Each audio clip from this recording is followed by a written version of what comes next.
നമുക്കിന്ന് നല്ല ഹെൽത്തി ആയിട്ടുള്ള ഒരു സ്ക്വാഷിൻ്റെ റെസിപ്പി നോക്കാം. ഞാനിന്നിവിടെ ഉണ്ടാക്കുന്നത് നെല്ലിക്ക കൊണ്ടുള്ള ഒരു സ്ക്വാഷാണ്. നെല്ലിക്ക എന്ന് പറഞ്ഞാൽ അതിന് നല്ല കയ്പ്പാണ്. പക്ഷേ നമ്മൾ ഈ സ്ക്വാഷിലേക്ക് മധുരവും അതുപോലെ നാരങ്ങാനീരും ഇഞ്ചിയുടെ നീരും ഒക്കെ ചേർക്കുന്നതുകൊണ്ട് ആ നെല്ലിക്കയുടെ രുചി എടുത്ത് അറിയത്തില്ല. അപ്പോൾ ഇതിന് വേണ്ടുന്ന ഇൻഗ്രീഡിയൻസ് എന്തൊക്കെയാണെന്നൊന്ന് നോക്കാം. ഞാനിവിടെ ഒരു 300 ഗ്രാമോളം നെല്ലിക്ക എടുത്തിട്ടുണ്ട്. ഇതുപോലെ കേടൊന്നുമില്ലാത്ത നല്ല നെല്ലിക്ക നോക്കി വേണം നമ്മൾ എടുക്കാനായിട്ട്. ഈ സ്ക്വാഷൊക്കെ നമ്മൾ കുറച്ചേറെ നാൾ വയ്ക്കുന്നതുകൊണ്ട് നമ്മൾ എടുക്കുന്ന ഈ നെല്ലിക്കായും നാരങ്ങായും ഒക്കെ കേടൊട്ടും ഇല്ലാത്തത് എടുക്കാൻ ശ്രദ്ധിക്കണം. പിന്നെ ഒരു 1/2 കപ്പ് നാരങ്ങാനീര് വേണം. ഞാനിവിടെ ഒരു 6 നാരങ്ങയാണ് എടുത്തിട്ടുള്ളത്. പിന്നെ അതുപോലെ ഒരു 100 ഗ്രാം ഇഞ്ചിയുടെ നീരും വേണം. പിന്നെ ഇതിലേക്ക് ചേർക്കുന്നതിന് ഒരു 3 കപ്പ് പഞ്ചസാരയോളം എടുത്തിട്ടുണ്ട്. പിന്നെ ഒരു 3 കപ്പ് വെള്ളവും നമുക്ക് വേണം. ആദ്യം നമ്മൾ ഈ എടുത്തു വെച്ചിട്ടുള്ള നെല്ലിക്ക നന്നായിട്ട് കഴുകിയതിന് ശേഷം ഒരു പ്രഷർ കുക്കറിലേക്ക് നമുക്കൊന്ന് മാറ്റാം. നെല്ലിക്ക കഴുകിയതിന് ശേഷം ഞാനതൊരു പ്രഷർ കുക്കറിലേക്ക് മാറ്റിയിട്ടുണ്ട്. ഇനി ഇതിലേക്ക് നമുക്കൊരു 1.5 കപ്പ് വെള്ളം ഒഴിച്ചു കൊടുക്കാം. അതിനുശേഷം ഇതിനെയും നമുക്ക് അടച്ചു വെച്ച് ലോ ഫ്ലെയിമിൽ ഒരു 10 മിനിറ്റ് വേവിച്ചെടുക്കണം. അതിൽ ആദ്യത്തെ ഒരു വിസിൽ വരുന്നത് വരെ നമ്മൾ ഹൈ ഫ്ലെയിമിൽ വെച്ച് ഒന്ന് വേവിക്കണം. അത് കഴിഞ്ഞിട്ട് അടുപ്പിൽ തീ ഏറ്റവും കുറച്ച് വെച്ച് ബാക്കി 10 മിനിറ്റ് നമുക്കിതൊന്ന് വേവിച്ചെടുക്കാം.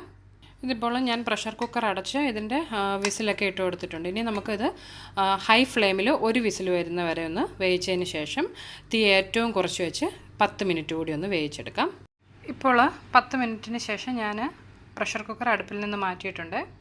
അതിൻ്റെ ആവിയെല്ലാം പോയതിന് ശേഷം ഇതിപ്പോൾ ഓപ്പൺ ചെയ്തിട്ടുണ്ട്. നോക്കിയാൽ കാണാം നമ്മൾ വെച്ചിരുന്ന നെല്ലിക്കയെല്ലാം നന്നായിട്ട് വെന്ത് വന്നിട്ടുണ്ട്. ഇനി ഈ നെല്ലിക്കായുടെ എല്ലാം കുരു മാറ്റിയതിന് ശേഷം നമുക്ക് ഈ വെള്ളത്തോടു കൂടി ആ നെല്ലിക്കായും വെള്ളവും കൂടി ചേർത്ത് ഒരു മിക്സിയുടെ ജാറിലിട്ട് നന്നായിട്ട് അരച്ചെടുക്കണം. ഒട്ടും തരിയില്ലാതെ നല്ല ഫൈൻ പേസ്റ്റായിട്ട് നമുക്കൊന്ന് അരച്ചെടുക്കണം. അതുപോലെ തന്നെ ഞാൻ എടുത്തു വെച്ചിരുന്ന ഇഞ്ചി അതിൻ്റെ തൊലിയൊക്കെ കളഞ്ഞ് കഴുകിയെടുത്തതിന് ശേഷം നന്നായിട്ട് ഇവിടെ ഒരു അല്പം വെള്ളവും ചേർത്ത് ഒന്ന് അരച്ചെടുത്തിട്ടുണ്ട്. നമ്മൾ ആദ്യം എടുത്തു വെച്ച 3 കപ്പിൽ നിന്ന് ഒരു 1/4 കപ്പ് വെള്ളമാണ് ഞാൻ ഇപ്പോൾ എടുത്തേക്കുന്നത്. 1.5 കപ്പ് വെള്ളം നമ്മൾ നെല്ലിക്ക വേവിക്കാനും എടുത്തിട്ടുണ്ട്. ബാക്കിയുള്ള വെള്ളം ഇനി നമുക്ക് പഞ്ചസാര ലായനിക്ക് വേണ്ടി വേണം. അപ്പോൾ ഈ ഇഞ്ചിക്കകത്ത് കാൽഷ്യത്തിൻ്റെ അളവ് കുറച്ച് കൂടുതലാണ്. ഞാൻ മുമ്പ് എൻ്റെ ഒരു ലെമൺ ജിഞ്ചർ സ്ക്വാഷിൻ്റെ റെസിപ്പി ഇട്ടപ്പോഴും ഇത് പറഞ്ഞിട്ടുണ്ടായിരുന്നു. അപ്പോൾ ഈ കാൽഷ്യം നമ്മുടെ ബോഡിയിലേക്ക് ചെല്ലുന്നത് ഓരോ കിഡ്നി സ്റ്റോണൊക്കെ പോലെയുള്ള ഓരോ അസുഖങ്ങൾക്കൊക്കെ കാരണമാകും. നമ്മളിപ്പോൾ ലാർജ് ക്വാണ്ടിറ്റിയിൽ ഈ ഇഞ്ചിയൊക്കെ യൂസ് ചെയ്യുമ്പോൾ ഇത് അരച്ചതിന് ശേഷം ഇതുപോലെ ഒരു പാത്രത്തിൽ ഒരു 3-4 മിനിറ്റ് ഒന്ന് അനക്കാതെ വെച്ചതിന് ശേഷം നമുക്ക് മറ്റൊരു പാത്രത്തിലേക്ക് ഇതൊന്ന് മാറ്റാം. ഇപ്പം നിങ്ങൾക്ക് നോക്കിയാൽ കാണാം ഇതിൻ്റെ അടിയിൽ ഒരു വൈറ്റ് കളറിൽ ഇത് ഫോം ചെയ്തിട്ടുണ്ട്. ഇത് കാൽഷ്യം ഡിപ്പോസിറ്റാണ്. ഇത് നമ്മൾ ഉപയോഗിക്കരുത്. ഇത് നമ്മളിങ്ങനെ ഈ ഇഞ്ചി ഒരു 2-3 തവണ 2 പാത്രത്തിലേക്കായിട്ടൊന്ന് ട്രാൻസ്ഫർ ചെയ്ത് നോക്കണം. അപ്പോൾ ഇതിൻ്റെ അടിയിലുള്ള ആ വൈറ്റ് കളറിൽ ഡിപ്പോസിറ്റ് എല്ലാം അങ്ങ് അടിഞ്ഞ് നമുക്കത് റിമൂവ് ചെയ്യാൻ പറ്റും. അതിന് ശേഷം മാത്രമേ ഇഞ്ചിനീര് നമ്മൾ സ്ക്വാഷിലേക്കൊക്കെ യൂസ് ചെയ്യാവുള്ളൂ. ഇത് നമ്മുടെ ഹെൽത്തിന് വേണ്ടിയിട്ടാണ് ഞാനിത് പറഞ്ഞത്. ഇത് താല്പര്യമുള്ളവർ ഫോളോ ചെയ്താൽ മതി. പിന്നെ നമുക്കിനി ഇതുപോലെ തന്നെ നാരങ്ങയുടെ നീരും വേണം. പക്ഷേ നാരങ്ങാനീര് നമ്മൾ ഏറ്റവും അവസാനമാണ് യൂസ് ചെയ്യുന്നത്. അതുകൊണ്ട് അന്നേരം മാത്രം പിഴിഞ്ഞ് നാരങ്ങാനീര് എടുത്താൽ മതിയാവും. ഇനി നമ്മൾ ആ വേവിച്ച് വെച്ചിട്ടുള്ള നെല്ലിക്ക ഒന്ന് അരച്ചെടുക്കാം. ഇപ്പോൾ ഞാൻ ആ നെല്ലിക്ക ചൂടൽപ്പം പോയതിന് ശേഷം അതിൻ്റെ അകത്തുള്ള കൊച്ചു കുരുവൊക്കെ ഒന്ന് റിമൂവ് ചെയ്തതിന് ശേഷം ഇതിലേക്ക് മിക്സിയുടെ ജാറിലേക്ക് ഇട്ട് കൊടുത്തിട്ടുണ്ട്. അതുപോലെ ആ വേവിക്കാനെടുത്ത വെള്ളവും ഇതിലേക്ക് ഒഴിച്ചിട്ടുണ്ട്. നമുക്കിനി ഇത് നല്ല പേസ്റ്റ് പോലെ ഒന്ന് അരച്ചെടുക്കാം. ഇപ്പോൾ ഞാൻ നമ്മുടെ നെല്ലിക്ക ഇവിടെ നല്ല ഫൈനായിട്ട് അരച്ചെടുത്തിട്ടുണ്ട്. ഇനി നമുക്ക് ഇത് സ്ക്വാഷ് ആക്കുന്നത് എങ്ങനെയാണെന്ന് നോക്കാം. അതിനായി ഞാൻ ആദ്യം എടുത്തു വെച്ച ആ 3 കപ്പിൽ ബാക്കിയുള്ള വെള്ളം ഒരു പാനിലേക്ക് ഒഴിച്ചിട്ടുണ്ട്. ഈ വെള്ളത്തിൻ്റെയൊക്കെ കണക്ക് കപ്പിലല്ലാതെ മില്ലി ലിറ്ററിൽ പറയുകയാണെന്നുണ്ടെങ്കിൽ 1 കപ്പ് വെള്ളം എന്ന് പറഞ്ഞാൽ എൻ്റെ കയ്യിലുള്ള കപ്പിനനുസരിച്ച് നോക്കുകയാണെങ്കിൽ ഒരു 220 ml ഉണ്ട്. അപ്പം 3 കപ്പെന്ന് പറഞ്ഞാൽ ഒരു 660 മില്ലി ലിറ്റർ ഉണ്ട്, 660 മില്ലി ലിറ്റർ ഉണ്ട്. അതിലെ ഒരു 1.5 കപ്പ് ഞാൻ ഓൾറെഡി നമ്മുടെ നെല്ലിക്ക വേവിക്കാൻ നേരവും പിന്നെ ഒരു 1/4 കപ്പ് ഇഞ്ചി അരയ്ക്കാനും ഉപയോഗിച്ചു. ബാക്കിയുള്ള 1.25 കപ്പാണ് ഇപ്പോൾ ഞാൻ ഇതിലേക്ക് ഒഴിച്ചിട്ടുള്ളത്. ഇനി ഈ വെള്ളത്തിലേക്ക് നമ്മൾ എടുത്തു വെച്ചിട്ടുള്ള പഞ്ചസാര ഒന്ന് ചേർത്ത് കൊടുക്കാം. ഇത് 3 കപ്പ് പഞ്ചസാരയുണ്ട്. ഏകദേശം ഒരു 350 ഗ്രാമോളമുണ്ട്. ഇത് നമുക്ക് നന്നായിട്ടൊന്ന് അലിയിച്ചെടുക്കാം. നമ്മുടെ പഞ്ചസാര ഇപ്പോൾ അലിഞ്ഞു വന്നിട്ടുണ്ട്. ഇനി ഇതിലേക്ക് ആ അരച്ചു വെച്ചിട്ടുള്ള നെല്ലിക്കയുടെ പേസ്റ്റ് ഒന്ന് ചേർത്ത് കൊടുക്കാം. നന്നായിട്ടൊന്ന് മിക്സ് ചെയ്തെടുക്കണം. ഇപ്പോൾ ഞാനിത് നന്നായിട്ട് മിക്സ് ചെയ്തിട്ടുണ്ട്. ഇതിനെ ഒരു മീഡിയം ഫ്ലെയിമിൽ ഒരു 1-2 മിനിറ്റ് ഒന്ന് നമുക്ക് തിളപ്പിച്ചെടുക്കണം. ഇതിപ്പോൾ മീഡിയം ഫ്ലെയിമിൽ ഒരു 1-2 മിനിറ്റോളം ഞാനൊന്ന് തിളപ്പിച്ചിട്ടുണ്ട്. ഇനി നമുക്ക് ഫ്ലെയിം കുറച്ച് വെച്ചതിന് ശേഷം ഇതിലേക്ക് അരച്ചു വെച്ചിട്ടുള്ള ഇഞ്ചിയുടെ നീര് കൂടി ഒന്ന് ചേർത്ത് കൊടുക്കാം.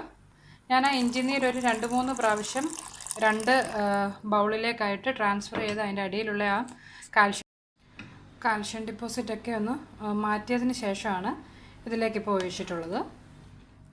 ഇതിനെയും മീഡിയം ഫ്ലെയിമിൽ ഒരു 1 മിനിറ്റ് കൂടി ഒന്ന് തിളപ്പിച്ചതിന് ശേഷം നമുക്കിത് അടുപ്പിൽ നിന്ന് മാറ്റാം. ഇപ്പോൾ ഞാൻ നമ്മുടെ സ്ക്വാഷ് അടുപ്പിൽ നിന്ന് മാറ്റിയിട്ടുണ്ട്. ഇനി ഇത് നന്നായിട്ട് തണുത്തതിന് ശേഷം മാത്രമേ ഇതിലേക്ക് നമുക്ക് നാരങ്ങാനീര് ഒഴിക്കാൻ പറ്റത്തുള്ളൂ. അതുകൊണ്ട് ഇത് നന്നായിട്ടൊന്ന് തണുത്ത് വരുന്നവരെ വെയിറ്റ് ചെയ്യാം. അതുപോലെ നമ്മൾ ആ നാരങ്ങാനീര് ഒഴിക്കുന്നതിന് തൊട്ട് മുമ്പ് വേണം ആ നാരങ്ങ പിഴിഞ്ഞെടുക്കാനായിട്ട്. നമ്മുടെ സ്ക്വാഷ് ഇപ്പോൾ നന്നായിട്ട് തണുത്ത് വന്നിട്ടുണ്ട്. ഇനി ഇതിലേക്ക് ആ എടുത്ത് വെച്ചിട്ടുള്ള നാരങ്ങയുടെ നീര് കൂടി ഒന്ന് ചേർത്ത് കൊടുക്കാം.